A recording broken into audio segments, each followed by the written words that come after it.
Okay, I'm like your kids. I'm going to break the rules here. I know I'm supposed to tell you about the incredibly soft and cooling Cozy Earth bamboo sheets that we actually take with us when we travel. Cozy Earth's bamboo sheets naturally wick away heat and moisture from your body, helping you sleep several degrees cooler. It's been a game changer for us, and you get 40% off with code CALM at CozyEarth.com. But what I really wanted to tell you about is this. Mrs. Calm mentioned today how much Cozy Earth has made our daily lives just so much more enjoyable. You're just not accustomed to slipping into shorts and PJs and pullovers and sheets this soft and relaxing. And I can't exactly explain how it feels, but Cozy Earth, it's kind of like soothing for your soul. It's like a luxurious reward, and it's so accessible for everybody, especially when you use my code CALM for 40% off at CozyEarth.com. We live in Cozy Earth, so make sure Cozy Earth knows we sent you. Make your home extra cozy this school year. That's CozyEarth.com and code CALM for 40% off. So you've got a child who's defiant, who talks back to you, who is blatantly disrespectful. And I know my initial impulse as a dad is, hey, I've got to shut that down. My dad would have backhanded us. I want to show you a different way to handle this without being weak, without being permissive. So welcome. This is Kirk Martin, host of the Calm Parenting Podcast. This is the second episode of our Quick Tips for Dads series that we're doing. I'm trying to keep these 7 to 9 minutes. And by the way, welcome, because I know there are a lot of moms who are listening to this, and I appreciate you forwarding this to your husband. So look, I get this. In that moment, we want to send the message. It is never okay to talk to your parents like that. You will never do it again. 100% on board. But you don't have to hit a kid, and you don't have to shut them down, because most of you nowadays are not going to backhand your child. But we do sometimes kind of backhand them verbally or emotionally where we shut them down. That's what I had learned from my own dad, which was fear and intimidation. I have 3 brothers. The truth is, we never really respected our dad. We just feared him because he was abusive.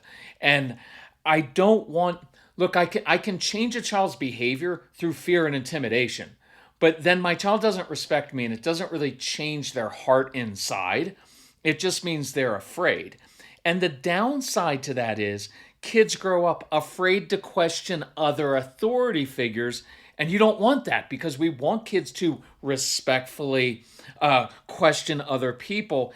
And sometimes I think our parents shut us down because they were insecure. Or someone like my dad, he didn't know how to handle anything emotionally. So it was better if he just shut it all down. But then a lot of times you also raise, look, this happens all the time. You raise daughters who don't know how to speak up, and then they get used. They end up marrying controlling men. It doesn't work well. And then the other big missed opportunity is this. My dad had a lot of life experience. I mean, he grew up during the Depression, first one in his family to college, and then he went into World War II and served in the military for 25 years, later in intelligence. He had a lot of wisdom. Guess what? We never got to benefit from any of that because he shut us down and we never had those conversations. So here's one way you can handle that. The next time your child comes and asks you for money, hey, Dad, Mom, come take me somewhere. Hey, buy me this. You just simply refuse and say, hey, honey, that's not how life works. I did this with our son all the time. Hey, Case, that's just not how life works. You don't get to treat people like that and then expect them to turn around and do kind things for you. It's just not how life works. See, there's no drama in that. I'm not having a snotty tone. I'm not being resentful that they talk to me like that. But there is a better way to handle that. So in our series, we go through one thing to stop doing, one thing to start doing. So here's one thing I want to encourage you to stop doing, men. Stop taking things personally. Look, we're grown-ups. We are the adults. So stop reacting. When you react to your child, they have complete power over your emotions and your behavior. This will irritate some of you, but I'm going to say it anyway. Stop being a victim. because we're like, I can't believe my child would talk to me like this. Why? Why can you not believe that? This is what kids have done for centuries. What happened? I'm not a victim. I'm the grown adult. And then some of us, if you're doing too much for your kids, right? I do so much for these kids and I sacrifice so they can have more than I did. Well, that's your issue. If you're doing too much for your kids and creating entitled kids, well, then stop that. So, what do we want to start doing? That comes next. Men, I'm going to ask you to listen to about a 60-second ad right here because I make 2.5 cents off of it, and I'll be right back. So we have a new nighttime routine I'm genuinely excited to tell you about, AGZ. AGZ is a nighttime drink designed to support restful, restorative sleep. Look, I was curious and skeptical at first when I tried this, but we absolutely love the chocolate mint AGZ. When we drink this hot, you can mix it with water or milk. It's like a cue for my brain and body to begin winding down for the night. I'm actually sleeping more deeply, and I can tell because I'm dreaming more. Want to know a side benefit? AGZ tastes so good, I don't reach for a nighttime dessert anymore, and this has very few calories.